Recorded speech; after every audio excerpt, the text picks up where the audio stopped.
All right, welcome to MAE 242, Recitation 11, the last one of the year. And I'm just in my room at my desk recording this. Sorry you can't see my beautiful face, but that's all right. Last week class, we're all busy. It'll be cool. So the document will be posted as well. I just wrote the quick problem statement down too, so you guys can follow along with that. I'll try my best to post the PDF of the problem statements in the description of the video. But if not, you guys are all in the classrooms, so you can go look it up. There should be a good enough synopsis right here to get everything going. So there'll be 2 questions. Both of them are on like drag forces and things like that. Pretty cut and dry, not too bad.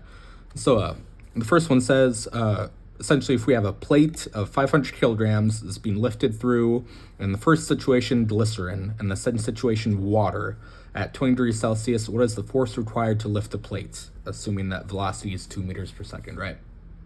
So I'll draw the free body diagram along with the dimensions of the actual plate.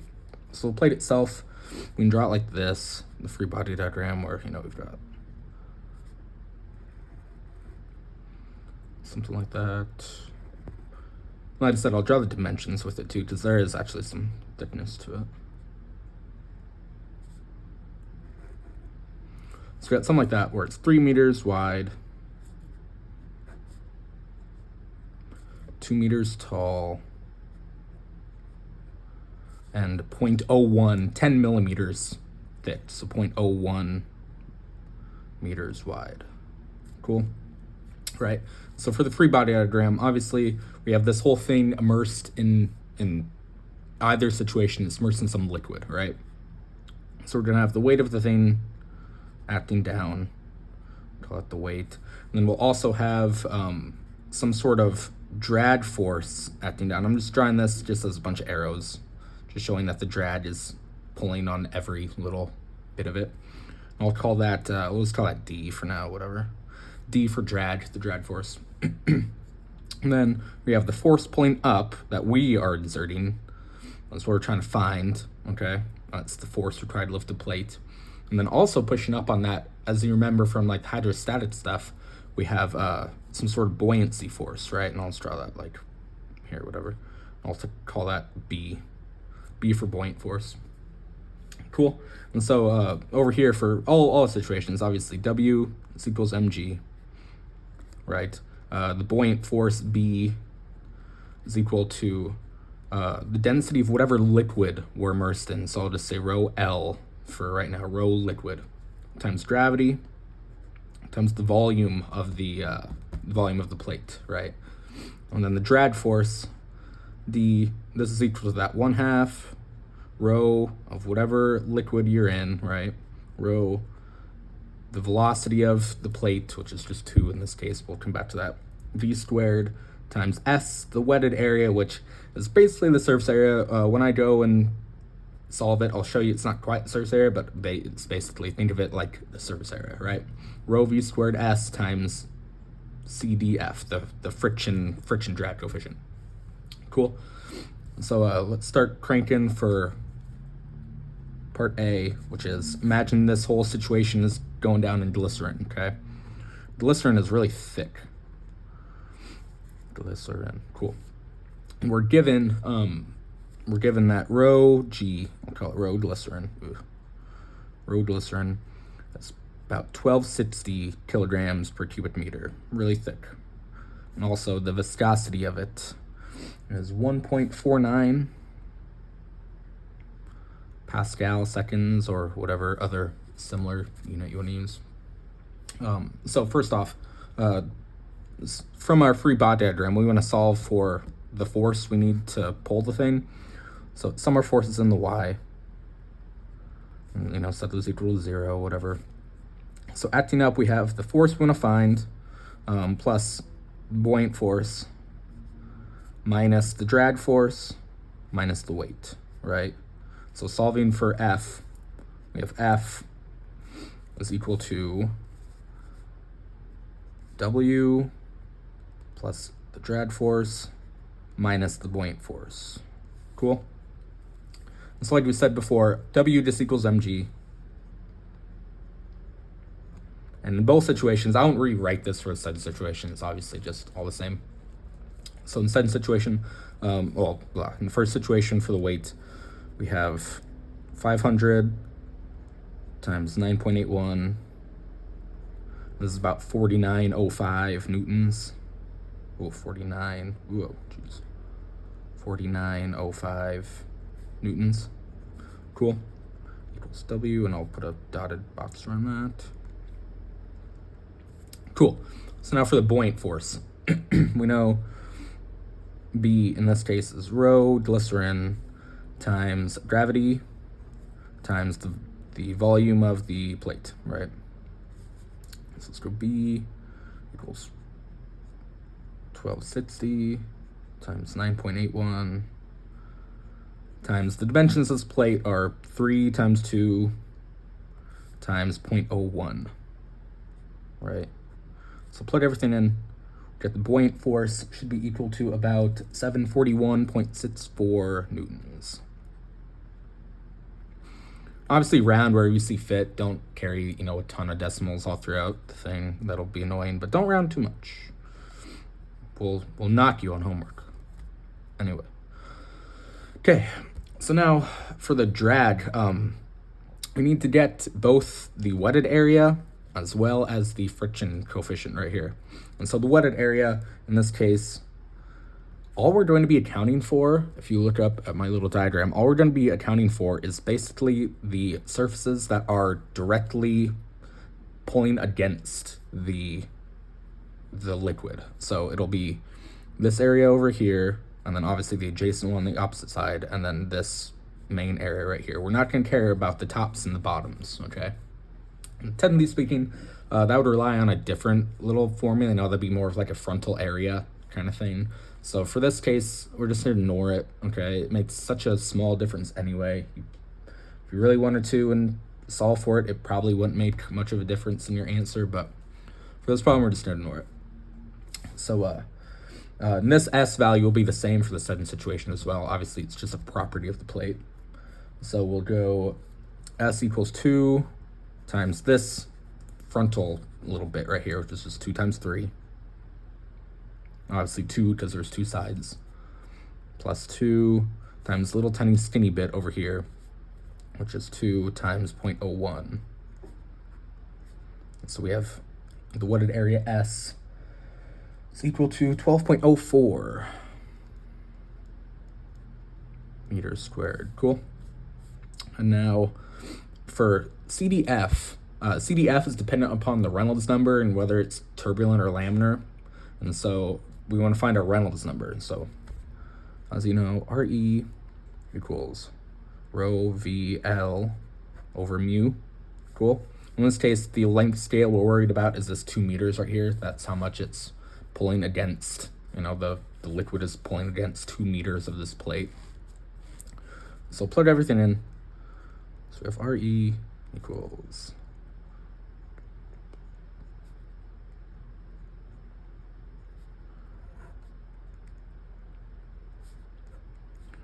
right, in this case, Reynolds number should be around 3382.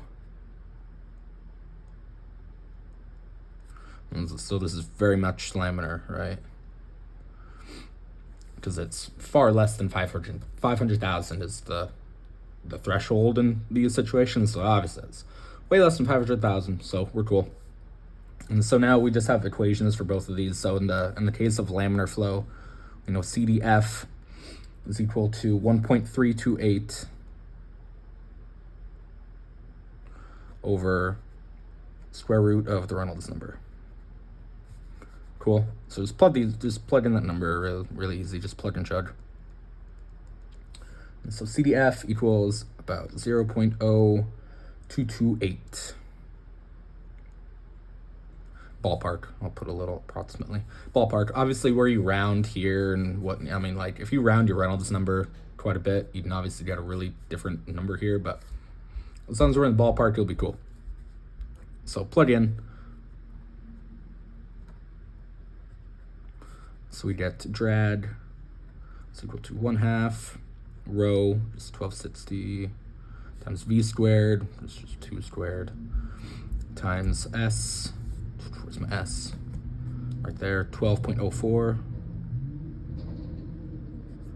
times 0.0228. Right, and this is about, should be about 691.77. Cool. Now, plug everything in. So we get F, again, is equal to W plus D minus B. So F equals 4905 plus 691 minus 741.64. So in this situation, we get F, the force required to pull this whole thing up in glycerin is 4855.41.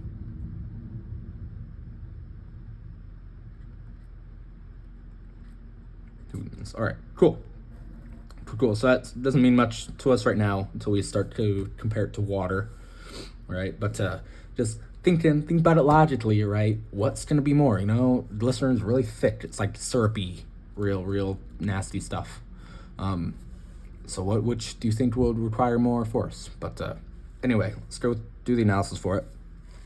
So let's go part B. Part B is water. And it's at 20 degrees or whatever, so we'll say rho W equals 998. But, you know, close enough, whatever. Just give a, you know, if you say 1,000, obviously it's not going to throw your number off very much. And the viscosity you'll say is 1.002 times 10 to the negative 3. Okay, so still, you know, all the same parameters and stuff are same from up here. So we'll go F still equals W plus D minus B, where W equals 4905 newtons. But obviously the buoyancy force is going to be a little different. So let's go B equals rho water times G times V. But the only difference here is just the density, right? Let's go B equals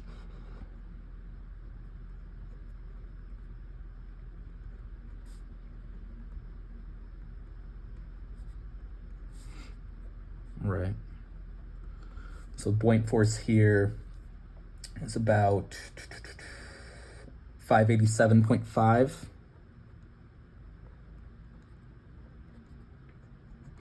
And then again, for CDF, we're just straight away, we know we need the Reynolds number, so let's find the Reynolds number.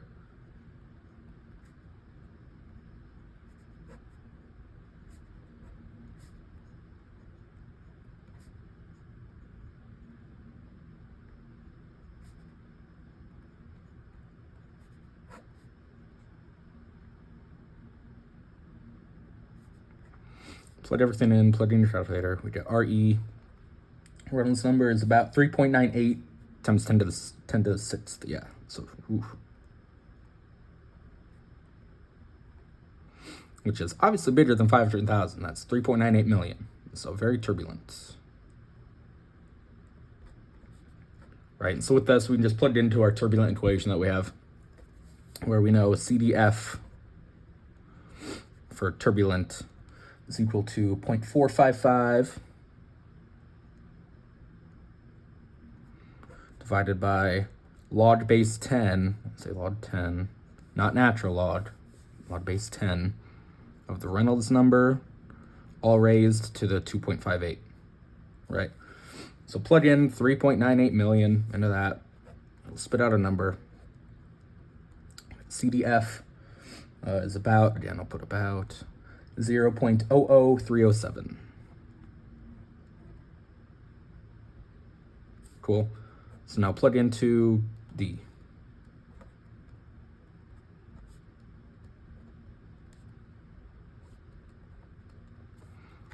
So we get D equals 1/2 rho V squared S, same S from before,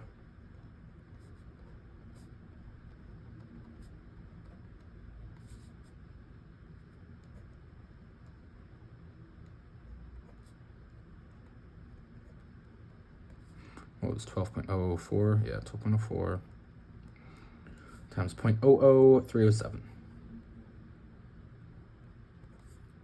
Okay, we get the drag, in this case, the friction drag, is about 73.77, so a lot less, which, you know, real shocker. And that's not surprising for a couple reasons. Obviously, the main thing is that water is just not nearly as viscous and dense as glycerin, but there's other aero hydrodynamic stuff going on.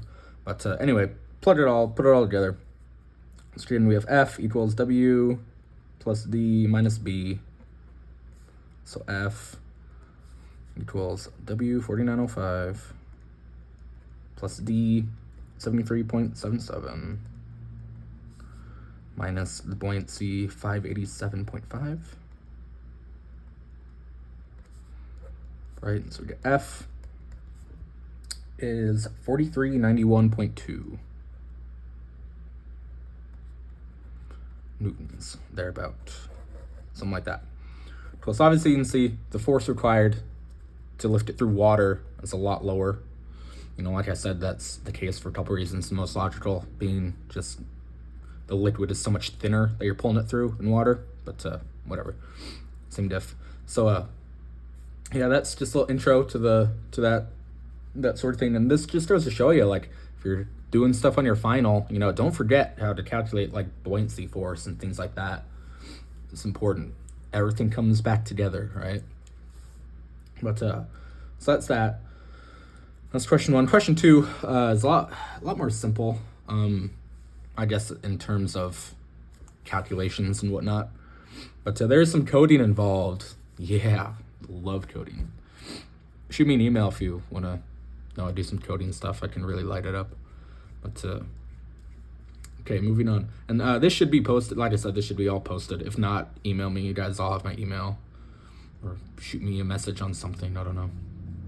But okay, so for this next problem, basically what we have, so this one was a little harder to write the whole problem statement for. But we have drag and rolling friction on a truck, right? You know, when you're driving your car or whatever, there's some little bit of rolling friction between your wheels and the road. And then also the main part is just the drag of the air hitting your car, right? And so we have, it gives us all the numbers for this big truck. So we have the CD, the drag coefficient based on the frontal area is 0.86, its mass is 12,750 kilograms, the frontal area is 10.5 square meters. And we also have this value where the rolling friction, the actual rolling friction, is equal to this little function right here, where it's the weight times FR, which is the rolling friction coefficient, and then in parentheses 1 plus V, which is its velocity you're actually traveling at, divided by V naught. And here we're also given that the rolling friction coefficient is 0.008 and V naught is 30 meters per second. That V naught is probably just some like reference velocity when they went and calculated all this stuff. That's usually what that means. What we want to do, we want to plot the power as a function of velocity, right? P as a function of V right here, the V up top, up there. And so we know just from your physics class, your physics 101 class or 121, whatever the hell I call it here, that P, power, is equal to force times velocity, right? So this bit we've got figured out. We've got the velocity, that's what we're plotting against. But what's the force, right? What's F? What's F, right? So we also know that, so the actual force they're going to be messing with here, at least in terms of what we care about, F is going to be equal to that same sort of drag force coefficient from before, as well as this FRF, the rolling friction, right? The force of the rolling friction. So we already know, well, I guess we can plug in the numbers for FRF, or, you know, FR, whatever. But we don't really care. I mean, we can literally just plug in those numbers. We have everything there. What we care about is D, okay? But I mean, even this is super simple. We have all the same stuff. It's just, in this case, it's a little different from what we did before, where it's 1/2 rho v squared, the thing we're solving for, so we didn't do anything with that, times, in this case, it's the frontal area. That's what we're given. This is that type of problem. The CD is based on the frontal area, so obviously we use frontal area, and we don't know any of the dimensions of the other stuff, so who cares, right? AF times CD. Cool. So plug this in. We have D equals 1/2. We're just going to be using, I guess I'll write them up here again. The other givens is air. We're using air at sea level. So what, 1.225? Ballpark it. You'll be cool. Cubic meters, kilograms per cubic meter or whatever. That's really all you need there. So let's go 1.225 times v squared, which again, this is what we're plotting everything in terms of. Don't care about it. Times 10.5 times CD, which we're given 0.86.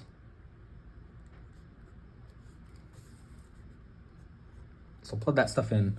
We get D, the drag force, is equal to, in terms of V squared, 5.53 V squared, which is cool. We want that in terms of V. So boom, we're pretty much done with that. All right, and now FFR is equal to the weight, right? And the weight is just mg. Cool. So M 12,750 times 9.81 times FR, the rolling friction coefficient. And that's not the Froude numbers, nothing, no Froude number stuff going on here. It's just that friction coefficient times 0.008 times 1 plus V, which is what we're solving for. So again, don't care about it, over 30, which is V naught. So if you want to go and manipulate these two equations and get a better looking number, right? We can do something like this. We can go like, if you want to factor this out and get it into a like polynomial vibe, or I guess this will just be pretty easy. It'll be F. Plug this into some online calculator, or I mean, you could really leave it in terms like this. It doesn't matter that much. You've got a calculator that can do that, but it's 33.35 V plus 1000.62. So add together. Oh no, I guess I'll put a little box like that. All right. So add them together.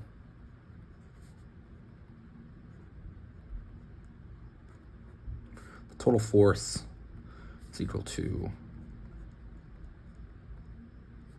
and then literally just add these two things together. So it's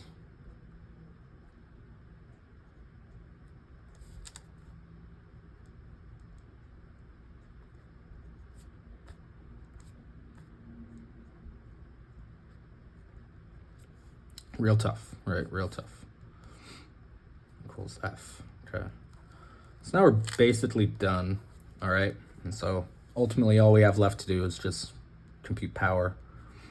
Just F times V. And so literally just add another V to all of these. Just distribute a V to them. So it's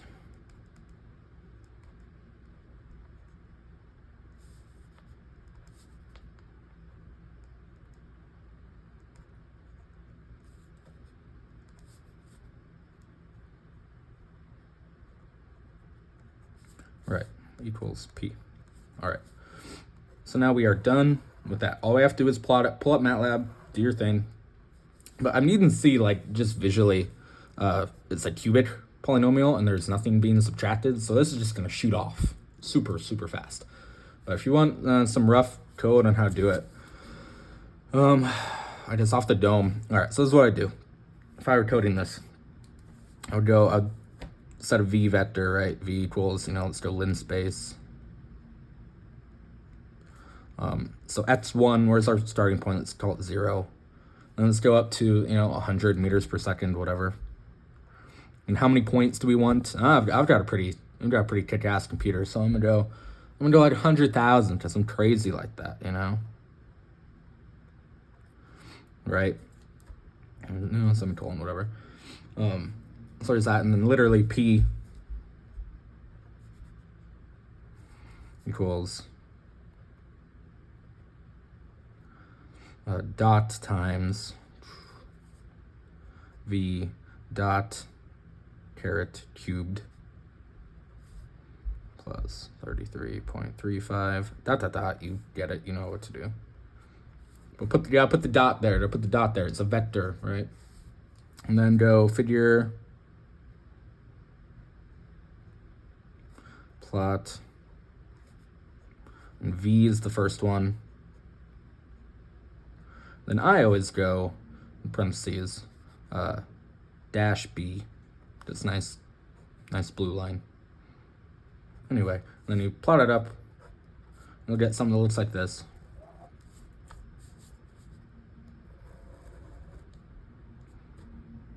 We have P here in watts, V down here, meters per second, and you know what, we said 100 is what we went to, 0 right here. This goes crazy. This will be like, the scale up here will be like times 10 to the 5th. You know, I mean, this will be really, really huge right here. But that's about it, really. And then it says, you know, another part of it is comment on the relative importance of drag and rolling friction and fuel consumption of the truck. Obviously, you know, as you can see from the plot, as you increase velocity, the power raises with the cube of the velocity. The power required raises with the cube of the velocity, right? It's proportional to the cube. So quicker you go, the more fuel you're going to be burning, the more money you're going to be wasting. So whenever you're stuck behind a semi, and you know, I want to go 85 down the freeway, and if I get stuck behind a semi in the middle of Nebraska, that sucks, because they're going 65. They're going right at the speed limit, because the faster they go, the more fuel they burn. And nobody wants to pay for that. So I can't blame them. But I get mad anyway. So, like it said, that's that. Not too bad. Yeah, code it up if you really feel like it. Code it up, whatever. Not that big of a deal. I think you can logically think that through. But that's about it. If you have any questions, shoot me an email. We can talk it over. If not, good luck on the final, and have fun.